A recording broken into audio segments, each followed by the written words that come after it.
તો હાલો મારી YouTube family, તો જુઓ કાલે અમે દેરાણી જેઠાણી કરી મસ્ત મજાની પડીકા પાર્ટી, મોડી અમે પાર્ટી કરવા તો ખપે હો.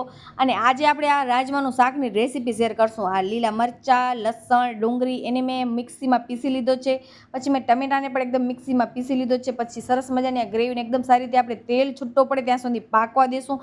અને આ બંને ગ્રેવીને અલગ અલગ જ કરવાની છે. અને ગ્રેવીમાં કચાશ રહી જાય છે ને તો લસણનો સ્વાદ આવે છે કાચો કાચો. એવી જ રીતે બધા મસાલા નાખશું આપણે, એટલે ગ્રેવીને એકદમ ટૂંકમાં એકદમ પાકવા દેવાની. પછી કિચન કિંગ મસાલો, લાલ મરચું પાવડર, ધાણા જીરું પાવડર, હળદર પાવડર, એ બધા મસાલા નાખી કરીને મસાલાને આપણે એકદમ સારી રીતે ભોગવી લેશું. પછી આ રાજમાં નાખી દઈશું. રાજમાને જ્યારે આપણે બાફવા મૂકીએ છીએ એમાંથી જે પાણી નીકળે છે એ કોઈ દિવસ આપણે મૂકવાનું નથી. પાણીથી જ એનો ટેસ્ટ એકદમ બેસ્ટ આવે છે અને બધા તત્વો એમાં જ હોય છે.